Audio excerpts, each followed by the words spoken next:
Kali ini saya akan cerita tentang sebuah thread horor dari akun Twitter @balaskara. Judulnya 40 hari. Kisah ini berlatar belakang di lereng Gunung Selamat, tepatnya di daerah Guci. Buat kamu yang pernah ke sana, mungkin tahu lokasinya. Ini adalah kisah tentang Yanto. Berikut ceritanya. Malam itu malam yang sunyi sepi. Tepatnya, aku habis pulang 40 hari dari saudaraku yang sudah meninggal. Aku tidak memikirkan bahwa suasana di sini dingin, karena memang sudah terbiasa di daerah ini rasanya sangat dingin ketika petang datang. Namun malam ini dinginnya terasa berbeda, tapi aku tidak menghiraukan. Aku keluarkan rokok untuk sekedar menghilangkan rasa dingin. Sembari berbincang dengan temanku Tono di bangku yang terbuat dari semen cor di dekat pematang ladang. Ton, kamu nggak kedinginan? Aku bertanya pada Tono yang hanya memakai kaos oblong dan sarung. Aku kedinginan, tapi gimana ya? Dinginnya gerah. Beda, ucap Tono. Tapi memang, malam itu dinginnya sangat menusuk, tapi terasa sedikit gerah. Mungkin efek pancaroba jadi terasa berbeda. Lama kita berbincang dalam obrolan anak muda. Sayup-sayup terdengar langkah kaki.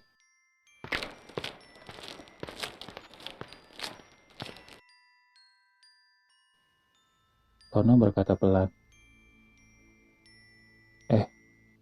kamu dengar apa enggak? Dengar apa, Ton? Aku menepis kata Tono. Tapi aku diam sejenak, lalu kudengarkan. Ada langkah kaki yang mendekati kami.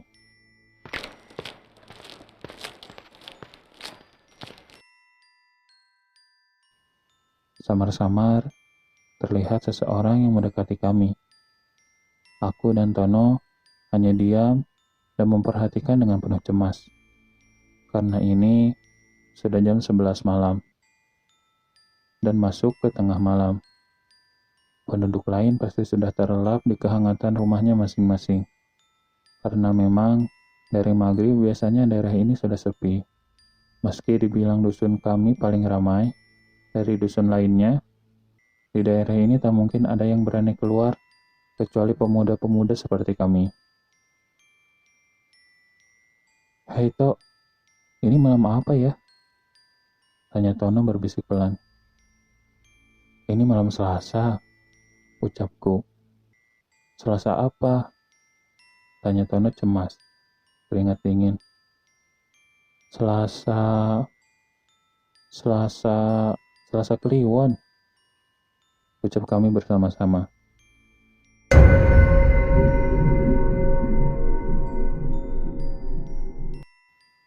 Tubuh terasa lemas dan udara dingin serasa tidak ada harganya.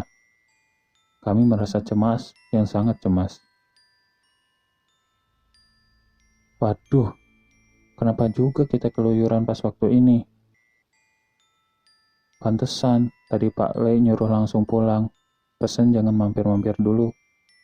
Ucapku sedikit menyesal karena baru ingat pesan Pak Le tadi. Kami was-was, karena di malam Selasa Kliwon dan malam Jumat Kliwon, konon katanya, dedemit akan muncul dan mereka yang menganut pesugihan akan berkeliling mencari tumbal. Suara jantung serasa seirama dengan langkah kaki seseorang yang masih samar-samar terlihat mendekati kami. Kami sempat melihat orang itu berpakaian putih, terlihat ketika melewati lampu jalan di pematang ladang. Semakin mendekat saja suara langkah kaki itu. Kami langsung menutup mata. dan terdengar suara lembuh lirih memegang tangan kami. "Mas, kenapa merem? Aku ini orang, bukan hantu," ucap perempuan dengan nada lembut, selembut sutra. Kami pun membuka mata. Alamak, ini sih bukan hantu. Kulihat perempuan cantik berhijab putih dengan senyum yang menyayat hati. Namun timbul pertanyaan, kenapa perempuan cantik di jam seperti ini masih keluyuran, pikirku. Anak gadis seharusnya sudah tidur lelap di kamarnya di jam seperti ini. Mbak, kamu mengagetkan saja. Kenapa jam segini masih keluyuran? Sendirian pula, tanyaku. Aku dari kota, Mas. Balik kampung kemalaman. Tadi nggak ada ojek, jadinya jalan kaki, ucap perempuan tersebut menjelaskan. Lah, kamu ini desanya di mana, Mbak? Tanya Tono. Aku desa dekat dari sini, ucap perempuan itu. Aku dan Tono terdiam. Desa itu adalah desa yang paling sepi di daerah ini. Jalannya pun bisa dikatakan masih tanah dan belum dicor semen. Jarak rumah ke rumah pun belasan meter. Di dekat daerah itu pun sering disangkut pautkan dengan pesugihan dan dekat dengan air terjun yang katanya untuk ritual tertentu. Mbak, ya udah, saya antar. Sambil menyiapkan motor, aku berpamitan dengan Tono. Aku suruh Tono pulang ke rumah karena sudah malam. Singkat cerita, di perjalanan mbaknya selalu bertanya, "Mas, kamu tidak takut hantu ya?" Sambil cekikikan, menggoda seperti anak gadis pada umumnya.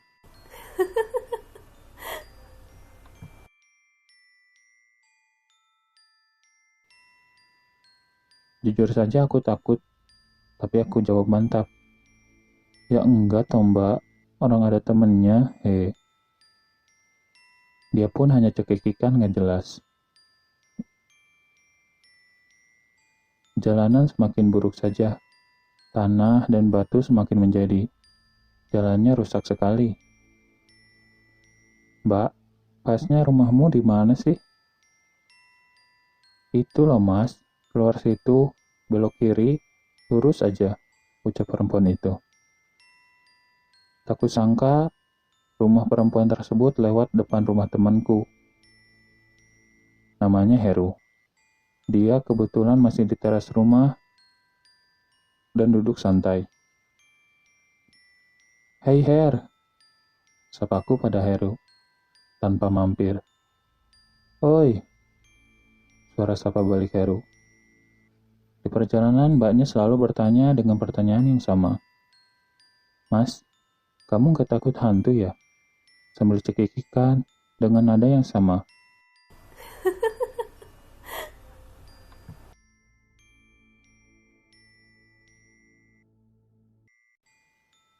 Tidak terhitung berapa kali pertanyaan yang sama dia lontarkan. Aku pura-pura tidak dengar. Aku acuhkan saja pertanyaan itu. Sampai aku berhenti pada tempat yang membuat darahnya serasa naik. Merinding. "Mbak, ini habis turunan kemana?" Tanyaku penuh ragu sambil melihat ke belakang. Masih terlihat wajah cantiknya dan senyumnya yang manis. "Ini turun, Mas.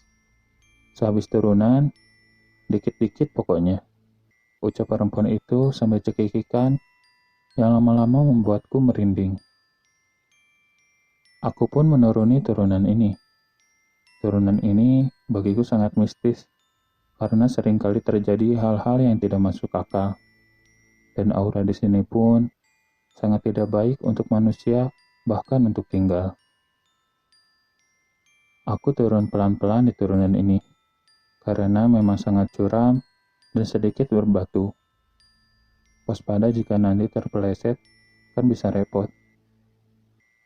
Mbaknya pun menepuk bahuku dan meminta untuk berhenti. "Ini rumah masih jauh, sekitar 50 meteran di depan," Hanya ada banyak kebun bambu di antara hutan. Mbak serius turun di sini? Rumahmu mana? Gak kelihatan. Itu loh mas. Wanita itu menunjuk ke cahaya remang-remang. Terlihat ada rumah di balik kebun, pohon bambu di belakangnya. Mas, berapa? Bertanya sambil tertawa cekikikan. Gak usah mbak, aku ikhlas. Ucapku menolak karena aku memang ikhlas menolong. Mbaknya pun sambil cekikikan mulai melangkahkan kaki meninggalkanku. Pada saat itu, tiba-tiba motorku ngadat. Tidak bisa di-starter, mana keadaan gelap dan anginnya bikin merinding. Aku pun iseng melihat perempuan tadi. Alangkah kagetnya, baru beberapa langkah, dia sudah menghilang. Kulihat juga rumahnya. Betapa syok dan panik ketika melihat belakang pohon bambu itu ketika motorku menyala, dan kulihat itu adalah area pemakaman.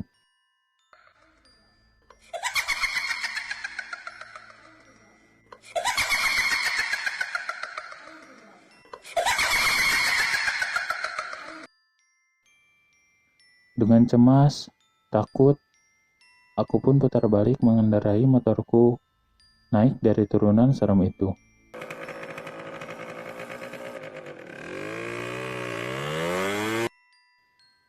Aku tak percaya apa yang aku alami. Siapa perempuan itu? Aku pun memacu motorku sampai di rumah Heru.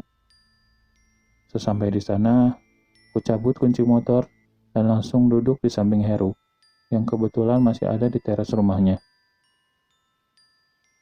Tok, kamu kenapa?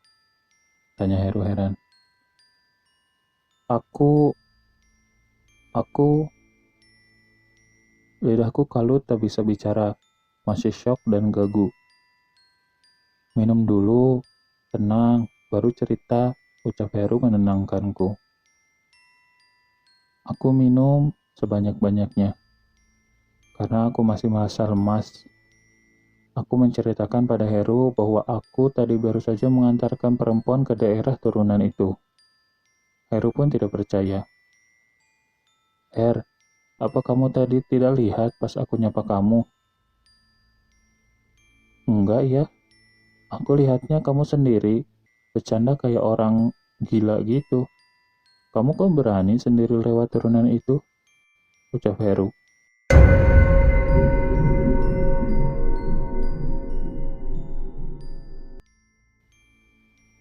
Ya udah aku tidur sini ya, rengeku. Ya udah iya, ucap Heru mengiyakan. Aku tidak berani pulang malam itu. Aku menginap di tempat Heru sampai matahari sudah muncul. Menurut cerita Heru, 40 hari yang lalu ada perempuan yang kecelakaan di turunan itu. Dia tidak paham dan baru belajar motor kopling. Tapi di tengah mau nanjak, motornya tiba-tiba netral sendiri. Dan kemudian mundurlah motor tersebut. Kemudian, perempuan itu meninggal tertusuk bekas potongan bambu tepat di area perut dan dada.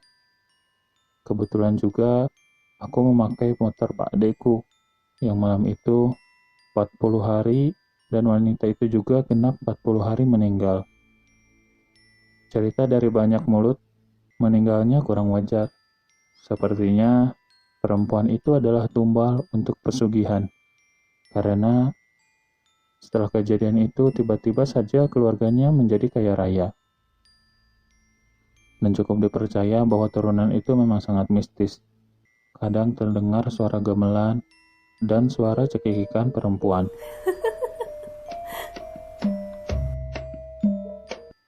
Oke, segitu aja cerita kali ini. Mudah-mudahan kalian bisa menikmati cerita tersebut. Mungkin banyak hikmah yang bisa kita ambil dari cerita itu.